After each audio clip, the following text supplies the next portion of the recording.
احنا عندنا افكار من صفر تكلفه. هيكلفوا ايه؟ مفيش غير شنطه يحط فيها شويه الادوات بتاعته ويروح يعمل زياره للبيت ويبدا يشغل نفسه. ايد المقشه دي.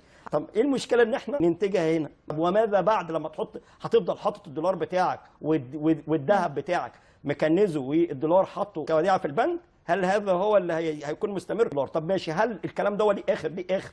طب بالمناسبه دايما كده يقول لك امتى يا دكتور احمد قناه السويس تبقى بالجنيه؟ تبقى بالجنيه لما هو الاقتصاد صعب. ازاي قدرت تجذب الناس لصفحتك وتخلي الاقتصاد سهل لين هين، في شباب، في سيدات، في متابعين؟ ده سؤال كده يعني على الماشي قبل ما ندخل في الحاجات الثقيله. طبعا ده كل ده توفيق من ربنا سبحانه وتعالى، وهذا فضل الله علينا وعلى كل الساده المتابعين كلهم جمهور فكر اقتصادي. علم الاقتصاد ده طبعا شقين، شق على المستوى الماكرو على المستوى القومي او على مستوى الدوله، وشق على مستوى الفرد. احنا طبعا مهتمين منذ حقب كتيره جدا جدا كاخبار ومتابعات ونشرات اقتصاديه بالحاجات الكبيره زي النفط. الكلام الكبير ده طبعا بالنسبه لينا كمجتمع مصري يسال دايما المواطن السؤال بحكم احتكاكي طبعا ميدانيا على مدار رحلتي العلميه، على مدار اكثر من 13 سنه في رحلتي العلميه ميدانيا. كنت دايما اسمع المواطن يقول انا مستفيد ايه من الاقتصاد ده؟ وانا مالي بقى بسعر البورصه بالظبط. فاكتشفنا ان البنيان كله عشان يبني دوله ونبني مجتمعات ونغزو العالم لازم نبدا بالمواطن، على اساس ان يتغير فكره من الفكر الاستهلاكي الى الفكر الانتاجي. طب كانت ازاي ونحقق المعادله دي ازاي؟ عايزين نربط ما بين فكره العلم وان احنا نغذي الناس بعلم الحياه، لان الاقتصاد ده علم الحياه. وعشان ابسط الموضوع بشكل ابسط من كده بكتير، ان الاقتصاد ده داخل في طبق السلطه لغايه الصاروخ. تمام. فمن هنا بقى دخلنا قلنا ازاي بقى ندخل. طب المدخل هيبقى ازاي؟ دخلنا من خلال المطبخ الاول، وقلنا ان المطبخ ده لو اترتب كويس وبدانا ان احنا نرشد الانفاق بتاعه. المطبخ بمعنى المطبخ بتاع الكيتشن بتاع ست البيت. طبعا كست البيت. ست البيت دي انا بسميها هي عمود الدوله، عشان تبقى عارفه يعني حضرتك. النهارده الام اللي تعرف ترشد وتدبر، المصريه، الست المصريه الجميله اللي هي اتربينا على ايديها في ان احنا ازاي تدبق لبكره وتحوش لبكره وتواجه الازمات. صحيح. يعني هنا المدرسه دي ايه المشكله ان احنا ننمطها في علم جميل جدا ونغذيه تاني للمجتمع، بحيث النهارده لما يطلع من البيت فكر اقتصادي لدى الابناء، بكره لما الابن يطلع ويمسك موقع بترول مش هيستنزف المورد اللي تحت ايديه، هيبقى محافظ على المورد اللي تحت ايديه. لما يمسك موقع كبير في البلد هيبقى عارف كويس جدا يرشد، وعارف كويس جدا ازاي يستغل المورد اللي تحت ايديه. الام مدرسه بقى. فالام هي الاساس. النهارده انا سعيد جدا جدا بالمجتمع المصري اللي اتغيرت ثقافته للفكر الاقتصادي. انا ما كنتش اتخيل في يوم من الايام ان ابص الاقي ان المجتمع المصري يقعد يستنى ليله كانها ليله العيد عشان يعرف تاني يوم سعر الفايده في البنك الفيدرالي. ومين اللي بيعمل كده؟ طب وده ربطنا بقى الاحداث كلها ببعضها. ايه بقى ربط تاثير سعر الفايده العالمي على المحلي، على سعر الذهب، على الدولار، على سعر رابطه الجرجير؟ هي دي المعادله الصعبه اللي احنا بنحاول ان احنا نوصلها للناس. اقتصاد البيت ده ليه كذا حاجه. هنا الترشيد بالنسبه للميزانيه، الترشيد بالنسبه للاستهلاك، الترشيد بالنسبه لكل شيء، وفي جانب انتاجي. عايزين بقى بجانب الترشيد لازم يبقى في جانب انتاجي. ازاي ست البيت بمنتهى البساطه تعلم ولادها، وازاي ان هي يعني تتعلم. لما بنقول لهم ترشيد يقول طب هنرشد ايه؟ مش هنوكلهم بيض؟ مش هنوكلهم لبن؟ ازاي نفكر معاهم ازاي نرشد؟ هو انا بحيي حضرتك في الحته دي. في فرق ما بين الترشيد الاقتصاد، يعني بنصحح المفاهيم.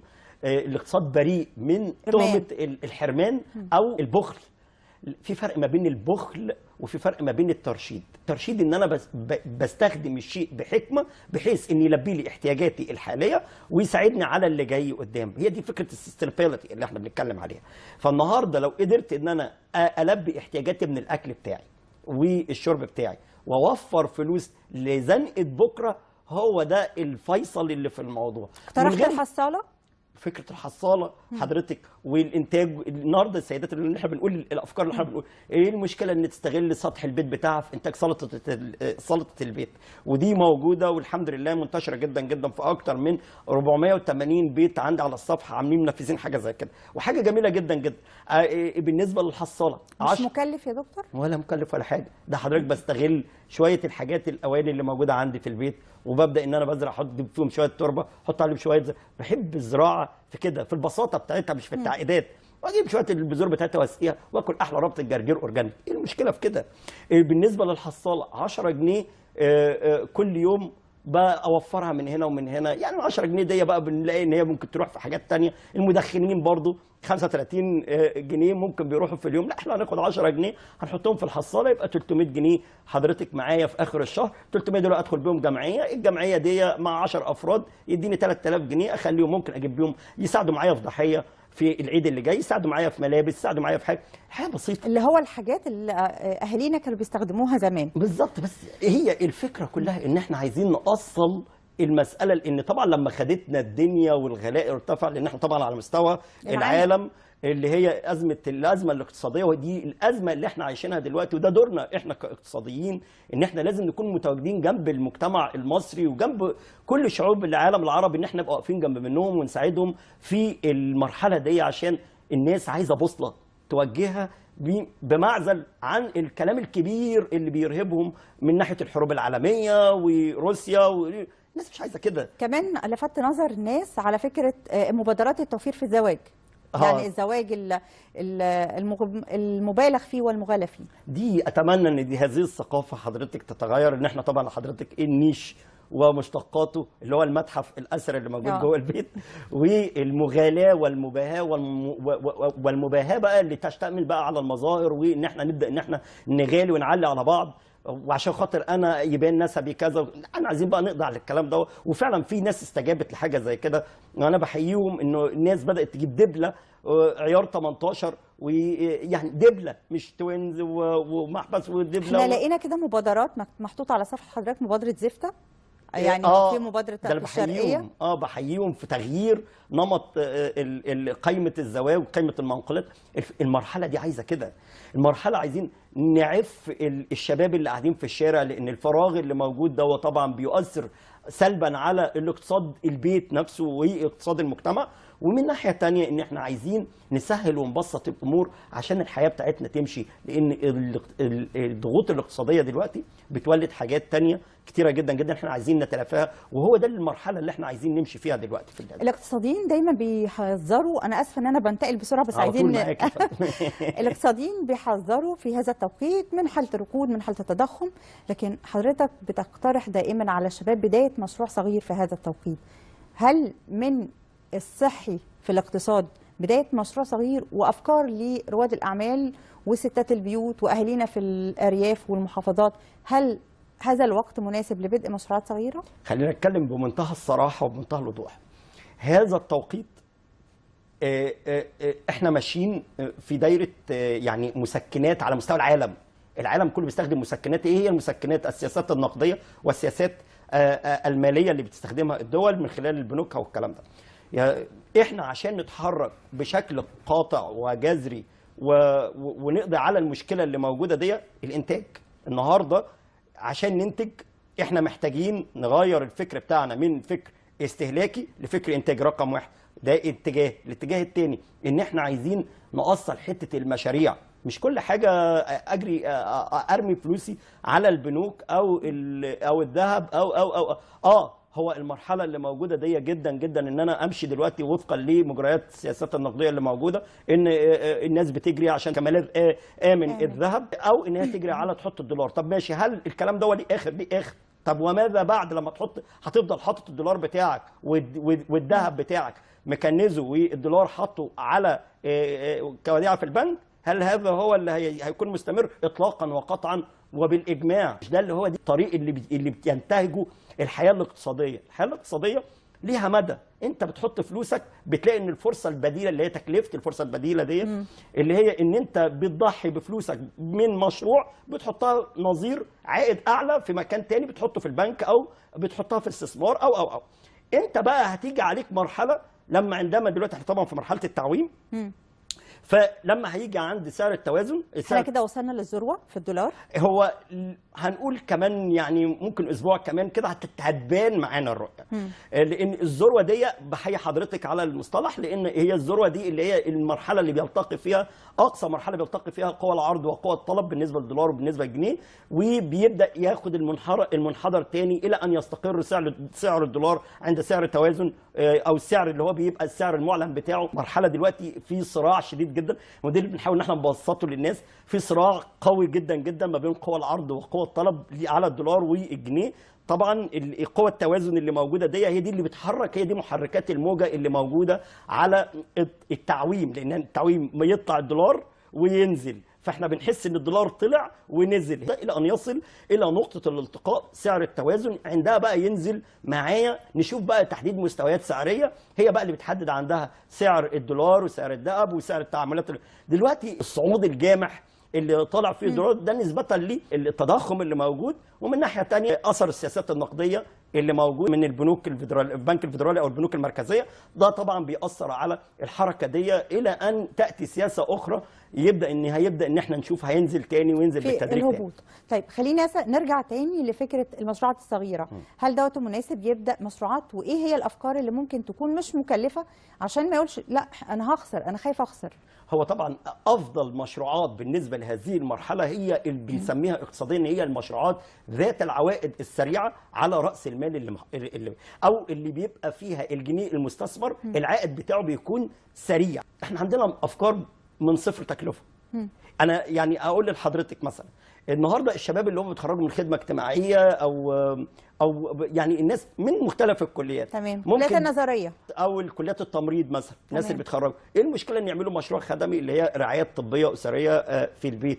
هيكلفوا ايه؟ مفيش غير شنطه يحط فيها شويه الادوات بتاعته ويروح يعمل زياره للبيت ويبدا يشغل نفسه ويبدا رعايه المسنين، رعايه الاطفال، دي مشروعات خدميه ما بتكلفش حاجه. عندنا مثلا لما بشوف اهلنا في دمياط بيقولوا احنا عندنا ركود في الخشب، ايه المشكله ان انت بتاخد اللي هي المستخلصات اللي هي بتبقى مرميه من عند حضرتك وتبدا ان انت تعمل اعاده تدوير ليها وتعظم القيمه المضافه بتاعتها وتشغلها في انتاج ايد المقشات اللي احنا ساعات بنستوردهم من بره. وانا ما وديني بقى للمشروعات الزراعيه الكبيره.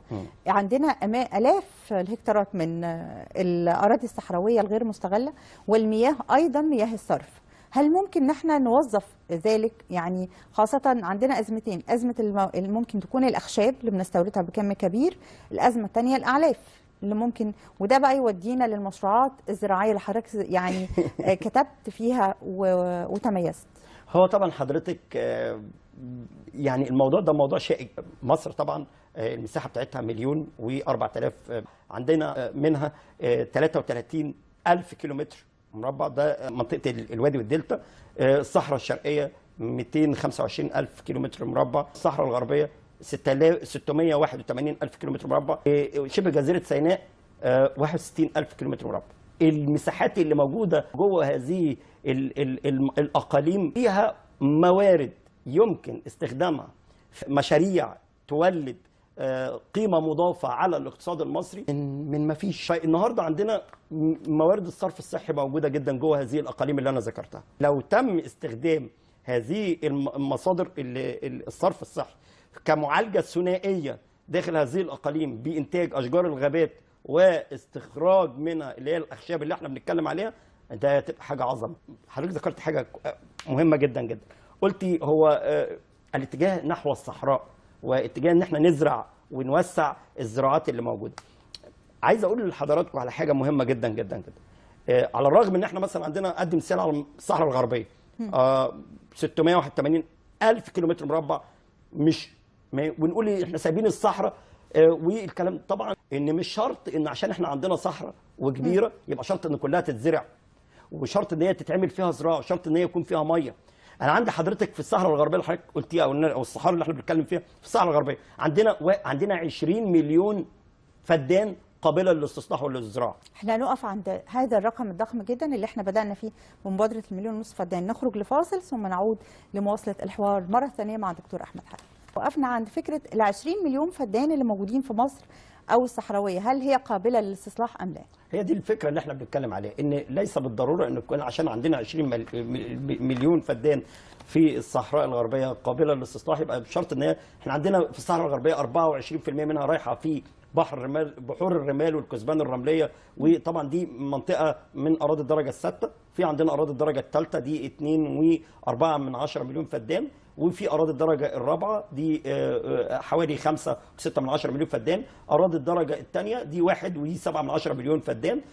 هم دول الثلاث اراضي اللي يمكن استخدامهم، ومش كل الاراضي اللي يبقى فيها ميه تصلح للزراعه، ومش كل الاراضي اللي فيها ارض وخصبه تصلح ان ايه يبقى فيها ميه، لان احنا طبعا عندنا خزان اللي هو النوبيان ساندستون، الخزان الجوفي النوبي اللي موجود في الصحراء الغربيه. ده طبعا المورد المائي اللي فيه طبعا حوالي يعني كميه الميه المتاحه فيه للاستخدام حوالي 3.6 مليار متر مكعب ميه، المتاح للاستخدام 1.8 مليار متر مكعب ميه، والباقي للاستخدام المستدام في هذه المنطقه.